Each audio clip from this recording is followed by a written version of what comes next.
한 해를 되돌아보면 우리 교회는 기적과 같은 하나님의 역사를 경험하게 되었습니다.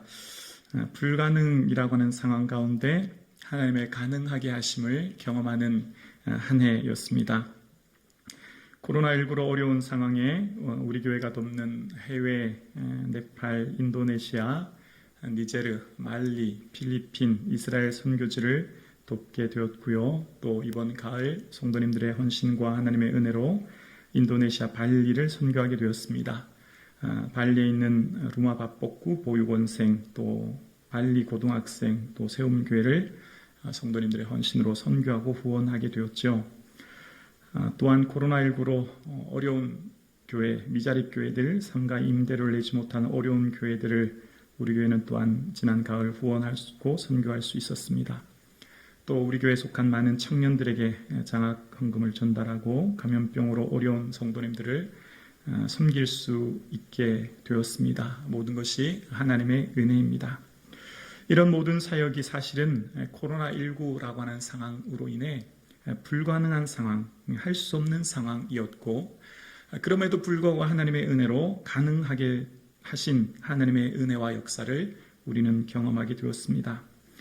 우리 교회만을 위해 쓰기에도 빠듯하고 부족한 재정이었습니다. 우리 교회와 우리 성도님을 향해서 쓰기에도 부족한 예산 재정이지만 하나님의 은혜로 마음껏 선교하고 구제하고 장학을 할 수 있게 되었던 겁니다.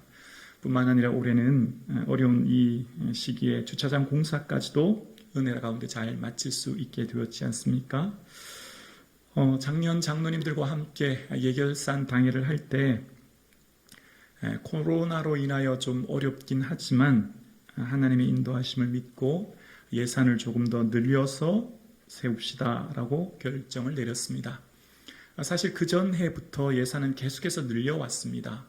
첫 해부터 끊임없이 예산을 조금씩 늘렸고 작년 또한 올해 예산을 세울 때 예산을 늘려서 계획을 세웠습니다. 예산을 세울 때 믿음으로 세웠지만 한편으로는 사실 두려움과 염려도 있었습니다. 어제 우리 재정부 장로님과 집사님과 함께 한 해 결산을 해보니 애당초 세웠던 예산의 목표액을 훨씬 넘는 결산을 하게 된 것을 보았습니다. 작년 코로나19로 인해 대부분의 교회가 재정이 줄고 또 그것이 염려되어 현실적으로 반영하여 재정을 줄여서 세웠음에도 많은 교회들이 예산에 어려움이 있었지만 하나님의 은혜와 성도님들의 헌신으로 예산이 초과되는 불가능한 일을 우리는 경험하게 되었습니다.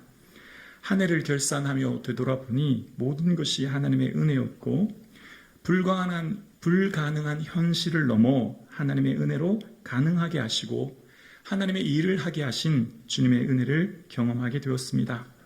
이런 불가능한 상황 가운데 가능하게 하신 하나님이 교회의 살림살이, 그러니까 교회의 재정만 그렇게 하실 것이 아니라 우리의 가정의 살림살이 또한 이런 은혜를 주실 것이라 생각해 보게 됩니다.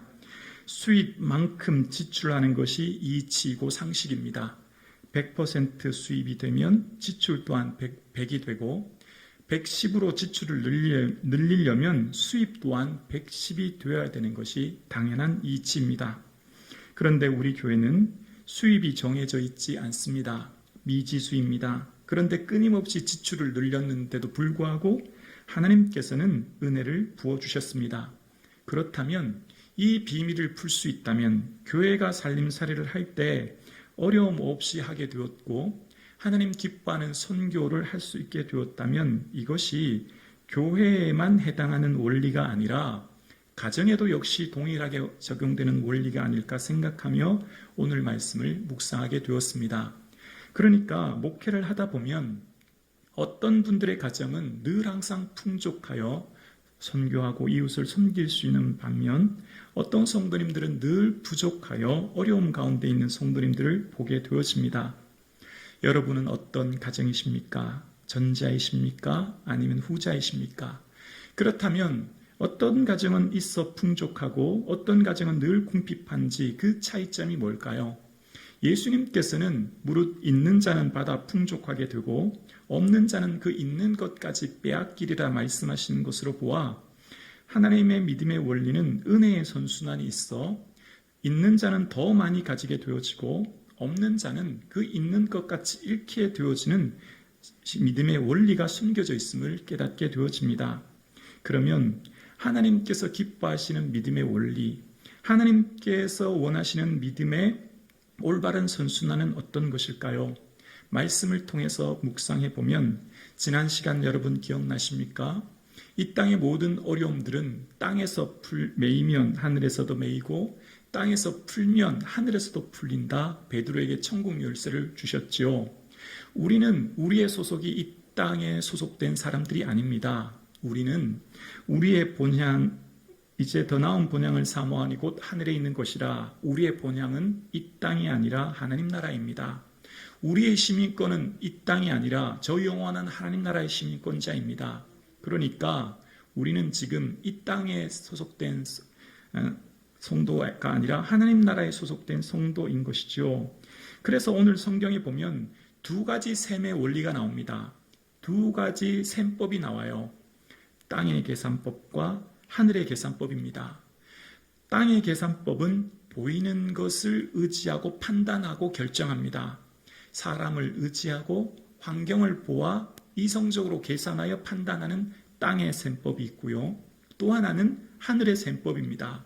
보이지 않는 것을 보고 보이지 아니하신 하나님을 의지하여 생각하며 나아가는 하늘의 셈법, 이렇게 두 가지의 셈법이 오늘 본문에 나오는 것을 보게 되어집니다. 먼저 땅의 셈법을 하며 살아갔던 인물이 빌립이었습니다. 빌립은 매우 이성적인 사람임을 알 수 있습니다. 처음 빌립이 예수님을 만났을 때 친구 나다나엘을 불러올 때 이렇게 말합니다. 와 보라. 빌립에게 보는 것은 매우 중요합니다. 보아야 믿을 수 있다 생각했기에 그 친구 나다나엘을 불러올 때 와서 보라라고 얘기했고, 예수님의 만찬석에서 요한복음 14장에서 보면 빌립이 예수님께 그런 말을 하죠. 예수님이 내가 곧 길이요 진리요 생명이다. 나로 말미암지 않고는 아버지께로 올 자가 없다라고 했더니 빌립이 하는 말이 이것이었습니다. 주여 아버지를 우리에게 보여주옵소서. 그리하면 족하겠나이다. 빌립은 보아야 믿는 사람이었고 보아야 확실히 따라갈 수 있는 매우 이성적인 사람이었습니다. 그래서 오늘 본문에도 보면 예수님께서 빌립에게 어디서 이 떡을 사서 사람들에게 먹게 하겠느냐라는 질문에 빌립은 당장 보이는 돈을 먼저 계산하죠. 200데나리온의 떡으로도 부족하겠습니다 라고 보고합니다. 왜일까요? 매우 이성적이었고요. 지금 보이는 상황이 어떻습니까? 대략 한 남자만 5,000명쯤 앉아있으니 한 끼 먹을 식사를 대충 계산해도 200데나리온은 있어야 된다라는 거예요. 그러니까 지금 빌립은 매우 이성적이고 합리적인 판단을 하였지만 그것은 아마 안타깝게도 땅의 계산법이었습니다. 그런데 우리가 믿음으로 산다고 하는 것이요, 제일 어려운 영역이 물질에 관한 영역입니다. 제가 3년 만에 예물에 관한 설교를 처음 하거든요. 제가 조금 조심스럽습니다. 저는 늘 성도님들 부담을 드리지 않으려고 애를 쓰는데 여기에 신앙의 원리를 발견하고 함께 자유함을 얻기 위해서 제가 이 말씀을 나누는 것입니다. 우리 성도님들은 너무 많이 예물을 드리셔서 이렇게 예물에 많이 쓰시지 않으셔도 돼요. 자, 우리의 신앙생활에 물질에 관한 영역은 매우 민감하고 여기까지 우리 신앙의 믿음이 영역이 미치는 것이라고는 굉장히 장성한 믿음이 분량이 필요합니다. 왜 그럴까요?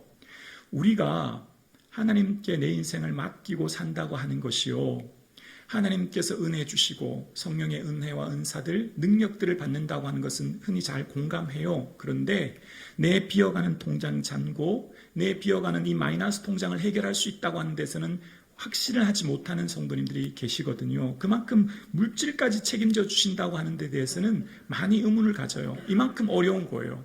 근데 이것은 우리만의 문제가 아니었더라고요. 말씀을 찾아보니까 모세만큼 하나님을 아는 사람이 또 누가 있을까요? 손을 들었을 때 홍해가 갈라지고 만나와 메추라기를 내렸던 모세. 근데 모세마저도 이런 의심을 한 적이 있는데요. 민수기 11장에 보면 출애굽에서 나온 지가 1년쯤 되었을 때 사람들이 막 불평하는 거예요. 왜 우리 만나밖에 주지 않냐고. 우리에게는 오이나 생선, 부추, 파마늘 같은 것이 생각난다. 우리 고기 달라. 우리 왜 이것밖에 주지 않느냐 막 원망하거든요. 모세는 그때 모세가 하나님 앞에 그런 얘기해요. 하나님, 지금 우리가 이 사람이 장정만 60만입니다. 이렇게 많은 사람들, 그들을 위해 양떼와 소떼를 잡은 줄 족하며 바다에 고기를 모은 줄 족하겠습니까? 하나님 왜 저에게 이런 어려움 주십니까? 라고 낙심합니다. 그만큼 이 물질의 문제, 먹는 문제, 생존의 문제에 하나님 믿음을 개입하는 것이 얼마나 어려운 걸 보게 되어집니다. 그때 하나님이 모세에게 뭐라고 말씀하시죠? 모세야, 여호와의 손이 짧아졌느냐?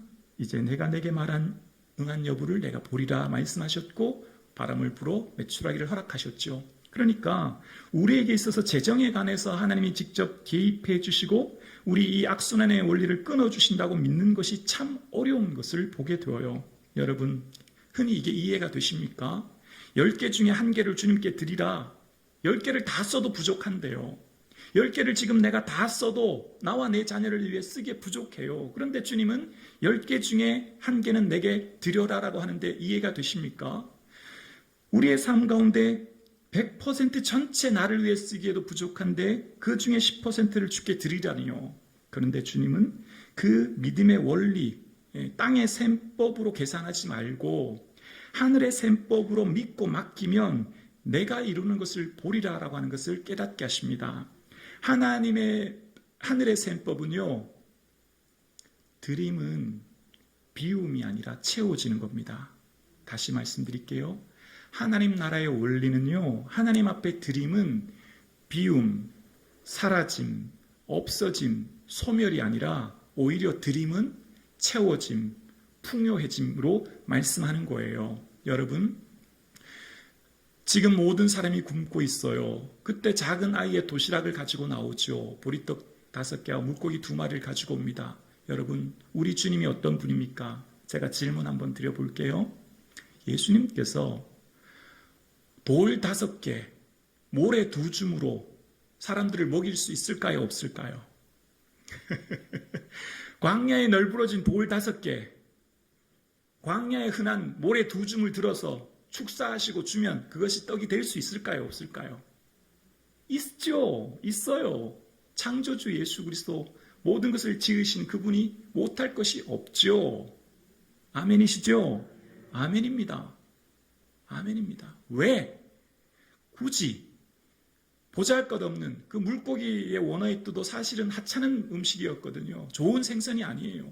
그 아이의 보리떡, 서민들이 먹는 그 작은 것 원하셨을까요? 여러분, 말씀을 묵상하면서 이런 생각을 해봅니다. 수많은 사람들이 모였는데 이 도시락, 이 아이만 갖고 있었을까요? 이 아이만 도시락을 가지고 싸웠을까요? 아니라고 생각합니다. 그 아이 외에, 물론 다는 아니지만 몇몇 사람들이 그날 혹시 모를 저녁을 대비해서 도시락 싸갔을 것이라 생각합니다. 그런데 내어놓지 못합니다. 왜요? 당장 내 끼니인데요. 먹어야 사는데요. 내 거 내놓으면 나는 굶는데요. 맞지 않습니까? 지금 당장 내가 생존하려면 먹어야 되고 이거 내놓으면 나는 굶는데요. 그런데 주님의 신앙의 원리, 믿음의 원리는 드림은 비움이 아니라 채워짐이에요. 마중물의 원리 아시지 않습니까? 하늘의 미랄이 땅에 떨어지는 원리 아시지 않습니까? 소년의 도시락은 비움이 아니라 한 소년을 통하여 5,000명 전체, 아니 여자와 아이까지 2만 명이 넘는 사람들이 충분히 먹고도 어떻게 해요? 남았습니다. 남은 거예요. 이것이 하나님 나라의 원리예요. 자, 그러면 왜 그렇게 하셨을까요? 돌 5개, 모래 2줌 들어서 축사하고 주셨으면 빌립을 시험하지 않고 사람들도 고민하지 않으면 얼마나 편하고 좋아요. 왜 이렇게 하셨을까요? 왜 굳이 예수님은 그 도시락을 기적의 도구로 쓰셨을까요? 물질의 종로로 되지 않도록, 돈이 내 인생의 주인 되지 않도록, 돈이 내 인생의 목적이 되지 않도록, 그 돈도 다 나를 통해 일하는 거다. 인생의 주인은 나다. 너의 생명, 너의 삶, 너의 모든 것 돈이 아니야. 내가 주는 거야. 너의 인생의 목적은 내가 되어야 해 라고 하시면서 종노릇될 돈의 억압에서 자유할 수 있도록. 아멘이십니까? 내가 지금 당장 먹지 않으면 굶어요. 당장 오늘 저녁 먹지 않으면 살 수 없지만, 그러나 주님께 드림으로 주님이 일하시는 것을 경험하죠. 아, 먹고 사는 문제는 도시락에 있지 않구나. 내 노력에 있지 않구나. 내 애씀에 있지 않구나. 먹고 사는 생존의 문제, 생명의 문제, 삶의 문제는 예수 그리스도께 있구나. 예수 그리스도가 모든 것을 주관하시는구나. 그래서 어떻게 해요? 자유하도록. 하나님과 재물을 겸하여 섬기지 못하도록. 그만큼 돈이 파워가 있는 거예요. 눈을 뜨면 모든 것이 돈이에요. 돈 없으면 순이 막혀 죽을 것 같아요. 그런데 그만큼 맘모니즘의 돈이 파워가 있고 힘이 있는데, 그만큼 하나님과 대등된 위치에 있을 정도의 파워가 있는 돈이 우상이 되지 않도록, 내 인생이 돈에 지배당하지 않도록, 자유함을 누릴 수 있도록 걱정하지 마. 비록 내 통장 잔고가 비었니? 내가 지금 비록 물고기 2마리와 보리떡 5개밖에 없니? 걱정하지 마. 내가 너희 굶기지 않을 거야. 너희 자녀, 너희 미래 걱정하지 마. 너희 지금 마이너스 통장이라도 염려하지 마라. 걱정하지 마라. 바라보라는 거예요. 여러분, 우리 삶에 예수 그리스도께서 내 생명, 내 가정, 내 자녀, 내 모든 것 주신 줄로 믿습니다. 주님께서 친히 주관자 되어 우리를 이끌고 계신 줄로 믿습니다. 드림은 더 풍요로운 걸 누리는 거예요. 우상되지 않도록. 아브라함에게 하나님이, 아브라함아, 내 아들 이삭 모리아산에서 바치라라고 했을 때, 아브라함이요, 땅의 원리로 생각하면 하나님 이상한 분이에요. 하나님 이상한 분이에요. 믿어지지 않아요. 어떻게 번제로 드려요? 100세 겨우 얻었는데. 맞지 않습니까? 그런데 하늘의 원리로 믿음으로 생각하면 죽은 이삭, 또 살릴 것을 믿는 아브라함. 그래서 어떻게 해요? 창세기 22장에 보면 내 아들 내 독자도 아끼지 아니하였은즉 내가 내게 큰 복을 주고 내 씨가 크게 번성하여 하늘의 별과 같고 바닷가의 모래 같게 하리라. 창세기 26장 16절이에요. 내가 지금 내 아들 이삭을 바쳤니? 너 이제 이삭뿐만 아니라 하늘의 별처럼 바다의 모래와 같은 수많은 민족을 이룰 것이다. 드림은 체험이에요. 드림은 풍요로움이에요. 이것이 하나님 나라의 영적인 원리인 거예요. 이 비밀, 이 원리를 깨달을 때 악순환이 끊어지는 거예요. 선순환의 구조가 시작되는 거예요. 그래서 이 비밀을 아는 성도님은 더 드리는 거예요.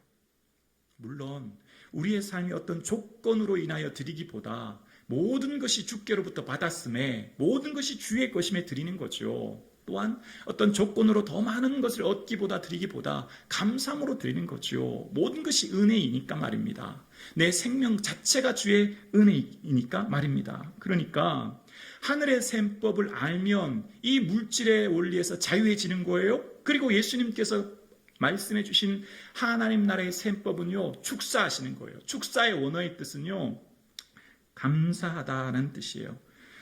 원어의 깊은 뜻은 감사예요. 예수님의 모든 사역은 언제나 먼저 감사하세요.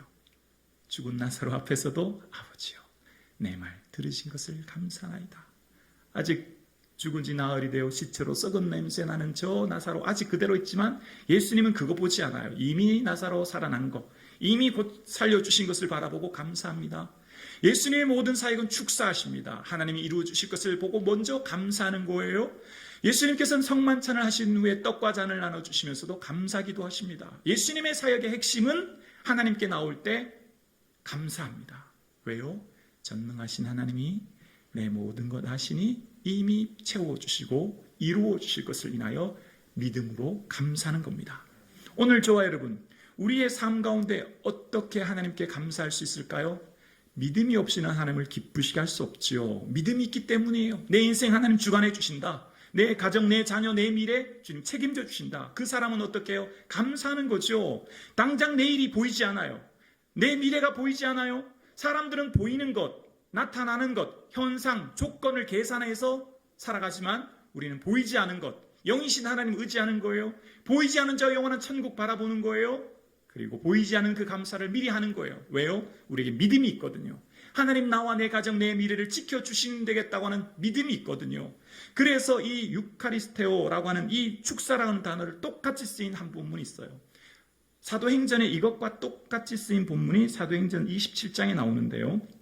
사도행전 27장에 보면 사도행전 27장 34절에 음식 먹기를 권하노니 이것이 너희의 구원을 위하는 것이요 너희 중 머리카락 하나도 잃을 자가 없으리라 하고 함께 35절이요 떡을 가져다가 모든 사람 앞에서 하나님께 축사하고 떼어 먹기를 시작하매. 자, 이것이 지금 어떤 상황이냐면요, 사도 바울이 제수의 신분으로 배를 타고 로마로 가는 길이에요. 그런데 유라굴라라고 하는 큰 풍랑을 만난 거예요. 2주가 넘도록 하늘의 태양을 보지 못할 정도로 칠흑 같은 어둠으로 배가 거의 전복의 위기에 있습니다. 모든 사람들이 다 망연자실, 우리 이제 죽었다, 우리 이제 끝났다, 우리 이제 더 이상 소망이 없다. 그럴 때 사도 바울이 지금 축사하는데요, 떡을 떼며 감사하며 주는데요, 이렇게 할 수 있는 이유는 사도 바울이 그저께 환상 중에 하나님의 말씀 사명을 받았거든요. 사도 바울아, 걱정하지 마, 내가 가이사 앞에 설 거야. 그리고 내게 속한 많은 사람들 다 살 거야. 그 말씀 드렸거든요. 그래서 그것을 바울은 믿었기 때문이에요. 지금 현실은 어떻게 해요? 풍랑이 일어요. 엄청나고 거대한 풍랑이에요. 내 눈에 보이는 건 뭐예요? 광풍이에요. 하늘에 해가 보이지 않아요. 배가 뒤집힐 것 같아요. 그런데 사도 바울은 보이는 것 보지 않아요. 보이지 아니하시는 영이신 하나님 바라보고, 보이지 않은 미래를 바라보고, 하나님 말씀하셨으니 나와 이 배에 타고 있는 276명은 다 살았다. 걱정할 필요 없다. 이제는 먹고 기뻐하고 감사하면 된다. 그래서 축사라는 단어가 여기 유일하게 나오는 거예요. 사도 바울은 뭘 보았죠? 현실의 상황 보지 않았습니다. 현실의 절망 보지 않았습니다. 주님께서 주신 사명 바라보고 내일을 바라보고 영이신 하나님을 의지하고 감사했습니다. 무엇을요? 이곳에서, 현재 배가 흔들리고 풍랑이 있는 이곳에서, 현재 이곳에서 미래를 바라보면서 미리 감사했습니다.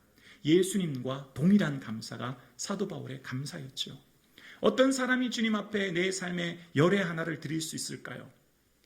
내가 내 삶에 나를 위해 쓰기에도 다 부족하지만 모든 것이 주께로부터 받았음에 주께로 드림을 알고 고백하며 믿음으로 살 때 이 악순환의 원리가 끊어지고 선순환의 구조가 살아나서 하나님이 주시는 놀라운 은혜를 우리는 경험하게 될 줄로 믿습니다. 하나님 살아계시거든요. 우리의 삶을 인도하고 계시거든요. 그래서 현재의 감사는 미래를 여는 열쇠가 됩니다. 현재의 감사는 미래의 문제를 푸는 하나님의 은혜의 도구가 되는 거예요. 그래서 땅에서 풀면 하늘에서도 풀리듯이 지금 현재의 내가 믿음의 감사를 풀면 미래가 열리는 것입니다. 이것이 하나님 나라의 영적인 원리예요. 오늘 사랑하는 성도님들의 삶은 어떻습니까? 한 해를 돌아보며 성북중앙교회는 불가능한 일 속에 가능케 하신 하나님의 은혜를 경험하였습니다.